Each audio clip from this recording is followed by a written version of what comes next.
ABP news, सर्वसामान्य जनतेचं खुलं व्यासपीठ। मुंबई, पुणे, नागपूर, औरंगाबाद येथील सध्या ओला, उबर, रॅपिडो यासारख्या ॲप आधारित प्रवासी सेवा कंपन्यांमुळे अनेक वाहन चालक आणि गाडी मालक आर्थिकदृष्ट्या अडचणीत सापडले आहेत। या कंपन्यांमार्फत स्वस्त दरात प्रवासाची सुविधा मिळत असली तरी यामागे गाड्यांचे चालक आणि मालक यांचं मोठं नुकसान होत असल्याचं चित्र आहे। प्रमुख तक्रारी: वाहन चालक आणि मालकांनी व्यक्त केलेल्या समस्या गंभीर आहेत। कमी भाडं, जास्त कमिशन। ग्राहकांना आकर्षित करण्यासाठी कंपन्या कमी दर ठेवतात, मात्र त्यातून मिळणाऱ्या उत्पन्नातून ॲप कंपन्या जास्त कमिशन कापतात। परिणामी चालकांना हातात येणारे पैसे अत्यंत कमी असतात। बुकिंग मिळण्यात अनियमितता: कधीकधी दिवसभरात एकही बुकिंग मिळत नाही, तर काही वेळेस बुकिंगचा भडीमार होतो। ॲपमधील अल्गोरिदममुळे बुकिंगचे वितरण योग्य न होण्याचा आरोपही चालकांकडून केला जातो। दररोजचे टार्गेट आणि दंड: अनेक कंपन्या चालकांवर टार्गेटचं ओझं लादतात। वेळेवर बुकिंग न घेतल्यास दंड आकारला जातो, तर राईड रद्द केल्यास रेटिंग घसरते, ज्याचा पुढील बुकिंगवर परिणाम होतो। देखभाल खर्च व इंधन दर: वाढते इंधन दर, वाहनाच्या देखभालीचा खर्च आणि त्यात मिळणाऱ्या उत्पन्नाचा अभाव यामुळे बहुतांश चालकांना तोटा सहन करावा लागत आहे। स्वतःची गाडी असूनही निर्णय स्वातंत्र्य नाही। ॲप कंपनीच सगळे निर्णय घेते, चालक मालक फक्त नावापुरते मालक राहतात। कुठल्या दरात प्रवास करायचा, किती वेळ ऑनलाईन राहायचं हे सगळं ॲप ठरवतं। स्थानिक नियमांचा अभाव: स्थानिक प्रशासनाकडून कोणतीही स्पष्ट नियमावली नसल्याने चालकांचे संरक्षण होत नाही। नमस्कार, मी विष्णू बुरे, समर्थ गावकरीमध्ये आपलं स्वागत आहे। आपण आता नवी मुंबई खारघर येथे सेक्टर 35 हे आपलं हेलिपॅडच्या इथं मैदानावर सगळे ओला उबेरचे ड्रायव्हर चालक असतील, मालक असतील, इथं जमलेले आहेत। गेल्या कित्येक दिवसापासून यांचं जे आंदोलन आहे ते चालू आहे। नक्की आंदोलन कशामुळे चालू आहे आणि हे एवढा जमाव कशासाठी झाला आणि यांनी पोलीस स्टेशनमध्ये लेटर दिले, तर आपण नक्की जाणून घेऊया यांचं स्ट्राईक आणि आंदोलन करण्याचं मागचं कारण काय आहे आणि पोलीस स्टेशनमध्ये कुठलं नक्की लेटर दिलं आणि मागण्या काय आहेत ते आपण जाणून घेऊ। सर, आपलं नाव सांगा आणि परिचय सांगा थोडं। माझं नाव तुषार कापसे, मी ड्रायव्हर आहे कॅब चालक मालक संघटनेचं। संघटना नाही, कॅब चालक मालक ड्रायव्हर आहे सगळे। आम्ही इथं कुणाच्या ह्याच्यासाठी किंवा नाही, आमच्यासाठी आंदोलन करतो आहे। आमचं एकच म्हणणं आहे की आमच्या केलेल्या कष्टाचं आम्हाला फळ मिळलं पाहिजे, त्यासाठी आम्ही लढतो आहे। जेणेकरून आज आमची किंमत आम्हाला नाही, कारण का तर आमच्या मुलाबाळांच्या तोंडा हसून आहे, कारण का ते 8 रुपये 9 रुपयाने कंपनी आम्हाला रेट देते। आज प्रायव्हेट गाडीवाला 15 रुपयाने जातो आहे आणि लोकलला 30 रुपये 32 रुपयाने प्रायव्हेट गाडीवाला चालवतो आहे। आणि आमच्याकडे आमची स्वतःची परमिट गाडी सरकारला टॅक्स देऊन जर आम्हालाच पैसे भेटत नसेल तर आमचा अधिकार काय? आम्ही परमिट सरकारला टॅक्स द्यायचा का? तरी पण आमचं एकच म्हणणं आहे, आमच्या मागण्या पूर्ण काय तर आम्हाला रेट भेटला पाहिजे लोकलचा। आणि टॅक्सी चालक मालक त्यांचा रेट त्यांचा नॉन AC असून त्यांचा रेट डबल आहे आमच्या, आणि आमची AC आम्ही त्यांच्या घरापर्यंत जातो आहे, आम्ही त्यांची बॅग उचलतो आहे। आम्हाला बाकी अशा नाही, पण आम्हाला जो रेट आहे तो आम्हाला लोकलचा रेट काय असेल ते किलो SUVला 32 RTOनं ठरवून दिलेला रेट भेटला पाहिजे आम्हाला। तर आम्हाला कंपनीचा रेट कार्ड नको आहे, आम्हाला RTOनं ठरवलेला रेट कार्ड द्या। आम्ही तुमचा ॲप चालू आम्ही 5 स्टार रेटिंगने चालू आणि कस्टमरला 1 नंबर सर्व्हिस देऊ, त्याच्याबद्दल आमचं दुमत नाही। हां, आणि अजून बी देतोय आम्ही, पण आम्हाला किंमत नाही हो। आम्ही 8 रुपये 9 रुपयाने आज 15 लाखाची गाडी घ्यायची, 3 लाख रुपये व्याज जातं आहे, 18 लाख रुपये त्या व्याजाचे पैसे आमचे निघत नाहीत।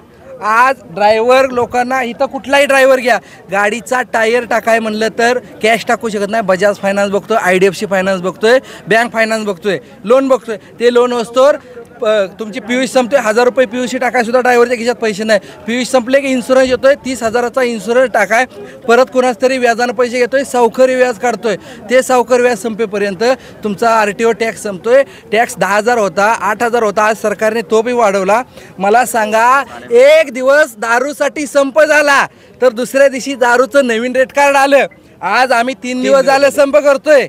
आमच्या घरी खायला बारक्या पोराने लेखाने आमच्या पाणीपुरी आणाय 15 रुपये सांगितली तर अन्न होत नाही, आमच्याकडे पैसे नाहीत। आम्ही 3 दिवस झाला संपावाय।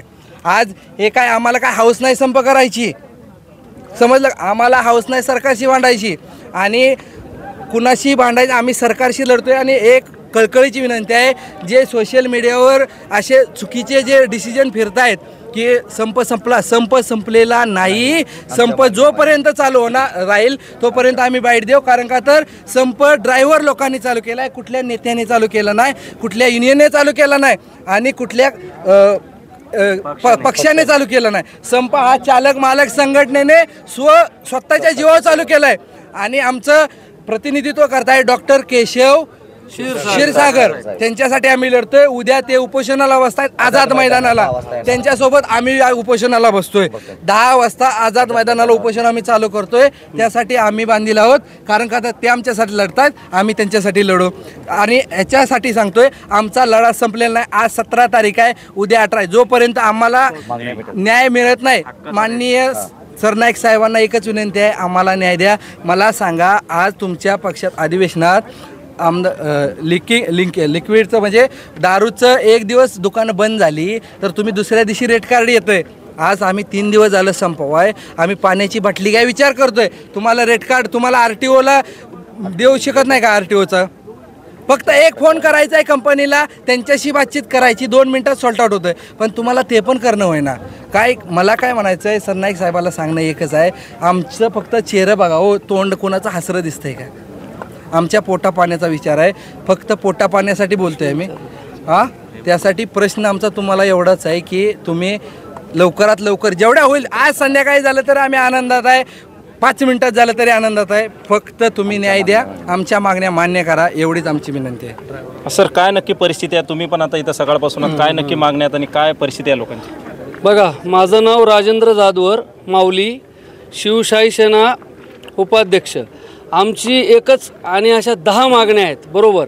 या 10 मागण्यामध्ये 25 रुपये किलोमीटरच्या पुढे आम्हाला दर भेटला पाहिजे आहे, ड्रायव्हरला इन्शुरन्स भेटला पाहिजे आहे. अजून आमच्या भरपूर मागण्या आहेत, बरोबर. पण यामधली कुठलीही मागणी अजूनपर्यंत पूर्ण झालेली नाही आहे. एअरपोर्ट असो, कल्याण डोंबिवली असो, नवी मुंबई असो, कित्येक जागेवरती हे आंदोलन चालू आहे. पुण्याला सुद्धा आंदोलन झालेलं आहे आणि अजूनसुद्धा ते आंदोलन चालूच आहे. पण जोपर्यंत आमच्या मागण्या पूर्ण होत नाही तोपर्यंत हे आंदोलन चालू राहणार म्हणजे राहणार. डॉक्टर क्षीरसागर उद्याच्याला आझाद मैदानावरती उपोषणाला बसत आहेत आणि आमचा जाहीर पाठिंबा त्यांना असणार आहे. कुठल्याही मित्रांनो, अफवावरती भरोसा ठेवू नका. आपलं आंदोलन हे कंटिन्यू चालू आहे आणि जोपर्यंत डॉक्टर क्षीरसागर आपल्याला सांगत नाहीत की हे आंदोलन थांबलंय तोपर्यंत माघार घेतली जाणार नाही. आता सर, काही बांधवांनी आम्हाला सांगितले, गाडी मालक असतील, चालक असतील, त्यांनी सांगितले की जे मुंबई पुणे आहेत ते प्रायव्हेट गाड्या खूप मोठ्या प्रमाणात कार्यरत आहेत, त्याच्यामुळे आमच्या बिझनेसवर परिणाम झाला. त्याच्यावर काही आपण लेटरबाजी केली किंवा काही उपाययोजना कराल का त्याच्यावर? हां, त्याच्यावरही उपाययोजना होणार आहे. पण आता जो चालू मुद्दा आहे तो ओला, उबर, रॅपिडो, ऑनलाईन बेसिस ज्या कंपन्या आहेत, सुरुवातीला यावरती हा मुद्दा उचललेला आहे, बरोबर. आमचं हे जेवढ्या मागण्या आहेत ह्या आमच्या पूर्ण झाल्या नंतर आम्ही त्यावरतीही डिसिजन घेणार आहोत, चर्चा चालणार आहे. आणि जोपर्यंत आम्ही क्षीरसागर सर सांगत नाहीत तोपर्यंत मला सगळ्या ड्रायव्हर लोकांना एकच सांगायचं आहे, आपलं आंदोलन चालू आहे आणि शांतीपूर्वक चालू आहे. कुठंही भांडण नाही, गाड्याची तोडफोड नाही, कुठल्याही ड्रायव्हर लोकांना हाण मार नाही, काहीही नाही. पण आमचं खरं तर कॅब चालकांची फार दयनीय, कॅब चालक किंवा टॅक्सी चालक म्हणा, यांची फार दयनीय अवस्था आहे. आणि हा आजचा प्रश्न ना, हा बऱ्याच वर्षापासूनचा प्रश्न प्रलंबित आहे. पण काय झालं की लोक आज होईल उद्या होईल, आज होईल उद्या होईल ह्या हिशोबाने थांबले. पण आता डॉक्टर केशव क्षीरसागर यांच्या माध्यमातून, आमची शिवशाही सेना यांच्या माध्यमातून ह्या विषयी आम्ही तोंड फोडण्याचा प्रयत्न केला आणि त्याला यश झालेलं आहे. यश म्हणण्यापेक्षा त्यानिमित्तानं आमचं आंदोलन उभा राहिलेलं आहे. आता ह्या आंदोलनामध्ये काही गैरसमज होत होते, त्याविषयी आम्हीही बैठका घेतल्या की आपल्याला बाबा आपलं जे मेन उद्दिष्ट आहे ते फक्त आपलं दराचं आहे, टॅक्सी चालकांच्या समस्येचं आहे, टॅक्सी चालकांना रोज ज्या अडचणी निर्माण होतात त्याविषयी आहे. तर आपण त्याच्याविषयी कॉन्सन्ट्रेशन करून ह्या आंदोलनामध्ये सहभागी व्हायचं आहे. कुठलाही कायदा सुव्यवस्थेचा प्रश्न निर्माण न करता समाविष्ट व्हायचा आहे आणि आपल्या ज्या मागण्या आहेत, आपले जे हक्क आहेत, आपण ज्या मागतोय ते संविधानाच्या पद्धतीने आपल्याला ते मंजूर करून घ्यायचे आहे. शासनाला चर्चा करण्यासाठी बरेच आपले नेते मंडळी तयार आहेत. त्यांच्याशी आपली वार्ता झालेली आहे. आमच्याही शिवशाही सेनेने बरेचसे पत्रव्यवहार त्यांच्याशी केलेले आहेत. स्थानिक RTOशी केलेले आहेत, शासनाशी केलेले आहेत. त्याच्या संदर्भामध्ये आम्हाला अजून कुठली उत्तर प्राप्त झाली नव्हती. त्या संदर्भात आम्ही स्मरणपत्र पण त्यांना दिलेली होती. आणि आता मला वाटतं ह्या माध्यमातून काही ना काही मार्ग तोडगा काढल्याशिवाय होणार नाही. आमचं तर म्हणणं हेच आहे की 100% मागण्या मंजूर झाल्याशिवाय आपण तिथलं आंदोलन मागं घ्यायचं नाही, अशा पद्धतीचं आमचं म्हणणं आहे.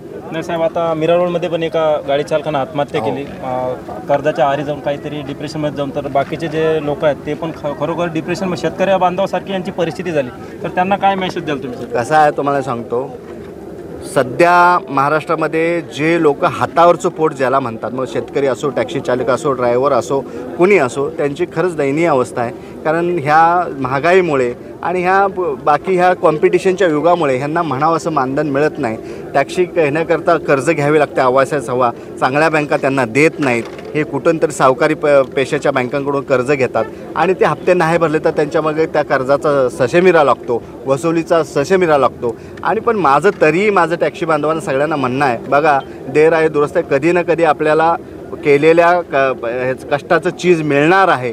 सत्य पराजित हो सकता है, परेशान हो सकता है, पराजित नाही असं म्हटल्यासारखं आपण सत्याच्या भावनेने चालवत असो, आपण सेवा करत असो. आज जर तुम्ही एक गोष्ट मी तुम्हाला सांगून देतो, आज जर मुंबईची सगळी जर टॅक्सी बंद झाली तर ह्या रोडवर लोकांच्या लाईन लागतील. त्याच्यामुळे ही सेवा आहे, ही सेवा कुठं व्यर्थ जाणार नाही. हे सेवेचं तुम्हाला काय फळ मिळणार, पण त्याच्यासाठी मागावं लागतं. म्हणून हे लोकशाहीनं आंदोलन हे आपल्याला म्हणजे देताना लोकशाहीबरोबर आपल्याबरोबर जसं म्हणतात ना, आपल्या घरात एखादी वस्तू आली त्यावर एक वस्तू येते, त्या पद्धतीत हे आलेलं आहे. आणि आंदोलन आता आपण छेडलेलं आहे. आणि माझी टॅक्सी बांधवांना, सर्व कार चालकांना, कॅब मालकांना, ड्रायव्हर लोकांना माझी विनंती हात जोडून, मी आताही थोड्या वेळ म्हटलं, मी ती बातमी पाहिली की असं आपल्या स्वतःचा जीव घालवला किंवा जीवाचं बरं वाईट केलं म्हणून मार्ग निघत नाही. तुम्ही संपलात म्हणून समस्या संपत नाहीत, उलटं तुमच्या पाठीमागच्या लोकांना डबल समस्येला तोंड द्यावं लागेल. त्याच्यामुळे ह्याच्यामध्ये धैर्यानं तोंड घ्या. तुमच्या केसालाही धक्का लागणार नाही ह्याची जबाबदारी आम्ही घेतलेली आहे. त्याच्यामुळे ह्याच्या कुठल्याही समस्येच्या आहारी जाऊन किंवा कर्जाच्या डिप्रेशनमध्ये जाऊन, टेन्शनमध्ये जाऊन असं आत्महत्यासारखं किंवा स्वतःच्या जीवाचं बरं वाईट करण्यासारखं पाऊल तुम्ही उचलू नका, ही माझी हात जोडून तुम्हाला विनंती आहे. महाराष्ट्राचे सर्वमान्य दैनिक समर्थ गावकरी अहमदनगर, पुणे, नाशिक, जळगाव, धुळे, नंदुरबार, सोलापूर, कोल्हापूर, सांगली, सातारा, मुंबई, ठाणे, पालघर, रत्नागिरी, रायगड, सिंधुदुर्ग, नांदेड, उस्मानाबाद, बीड, औरंगाबाद, नागपूर, गडचिरोली, भंडारा, गोंदिया, अकोला, यवतमाळ, बुलढाणा येथून एकाच वेळी प्रसिद्ध होणारे एकमेव दैनिक, सर्वसामान्य जनतेचे खुले व्यासपीठ. संपादक आहेत विश्वासराव आरोटे. मोबाईल नंबर आहे 9423 38 85 08. दुसरा मोबाईल नंबर 9423 46 72 72. तिसरा मोबाईल नंबर 75 88 15 0001. वेबसाईट आहे sgavkari.com. मेल आयडी आहे AKLgavkari@gmail.com.